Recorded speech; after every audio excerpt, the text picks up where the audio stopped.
नमस्कार, आप देख रहे हैं जनसंवाद 24x7। चैनल के सभी दर्शकों को मेरा प्रणाम वंदन। मैं एडवोकेट किशन सन्मुखदास भावनानी गोंदिया महाराष्ट्र से। साथियों, हमने देखे कि 1 फरवरी 2026 रविवार के दिन वित्त मंत्री माननीय निर्मला सीतारमण ने बजट पेश किया, जिस पर पूरे विश्व की निगाहें लगी हुई थी।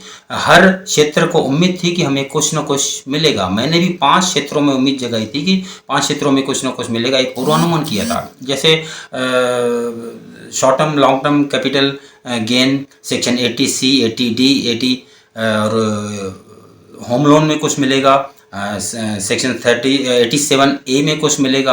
मध्यम वर्गीय और गिग वर्कर्स को कुछ मिलेगा। MSME सेक्टर को कुछ मिलेगा। लेकिन मेरी इनमें से 5 उम्मीदों में से एक पूरी हुई कि MSME सेक्टर को 10,000 करोड़ रुपए मिले। सभी की उम्मीदें साथियों धरी की धरी रह गई। हमने देखे कि शेयर मार्केट बुरी तरह से नीचे गिर गया, 2300 अंकों तक के नीचे गिरा और 1200 माइनस अंकों में समाप्त हुआ। हमने देखे कि चांदी करीब करीब 1,40,000 1,50,000 रुपया पर किलो पे नीचे गिर गई। सोना हमने देखे कि 30-40 हज़ार रुपये पर तोले यानी 10 ग्राम पे नीचे गिर गया। ऐसी ये सब चीज़ें हुई। कुछ टाइम के लिए तो मुझे भी ऐसा लगा कि बजट में क्या हुआ, मुझे भी ऐसा सूझ नहीं रहा था। लेकिन जब बजट 90 मिनट का बजट जब 12:30 बजे माननीय वित्त मंत्री ने पूरा किया, तो मैंने उसके बाद समझ में नहीं आ रहा था, तो उसके बाद मैंने करीब करीब 12 घंटे बजट की पूरी स्टडी की। पूरे जो स्टेटमेंट्स आए उनको देखा, जो फाइल आई उनको देखा। सब स्टेटमेंट्स देख करके मुझे बिल्कुल यह महसूस हुआ कि यह बजट दूरदृष्टि वाला है। इस बीच मैंने प्रधानमंत्री का बयान भी देखा। उन्होंने कहा कि यह जो बजट है वह युवाओं के भविष्य का बजट है।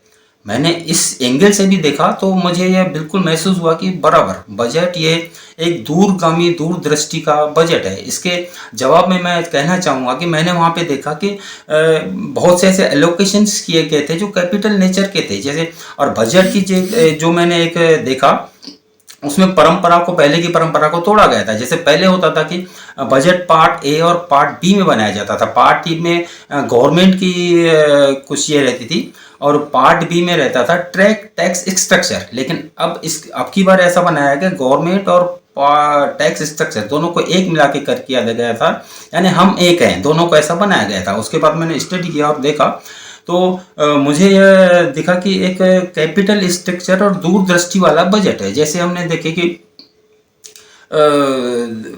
कैपिटल एक्सपेंडिचर में 13.2 लाख करोड़ रुपए का एलोकेशन किया गया था। एक जलमार्ग के लिए एलोकेशन किया गया था। कैपिटल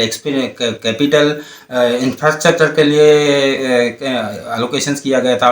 किसी के ऊपर 40,000 करोड़ रुपया सेमिकॉन के ऊपर एलोकेशन किया गया था। इस तरह से जो एलोकेशन किए गए थे वो एक राष्ट्र की हित के ऊपर ये किए गए थे। लेकिन मैं एक कहना चाहूँगा कि अब हम अपने लिए या किसी सेक्टर के लिए सोचने के लिए ऐसे स्टॉप किया गया था। हम पूरे राष्ट्र के लिए सोचें, राष्ट्र हित के लिए सोचें। विजन 2047 को आगे बढ़ाने के लिए यह बजट पेश किया गया था। मैं ऐसा देख रहा हूं कि इस बजट की जो उम्मीदें हैं, इस बजट का जो इफेक्ट है वो 2 दशकों के बाद तक के हमको देखने को मिलेगा। यानी कुल मिला के ये बजट अभी है को विजन 2047 को आगे बढ़ाने का एक सटीक अस्त्र के रूप में उसको प्रयोग किया गया है। आपका बहुत बहुत शुक्रिया।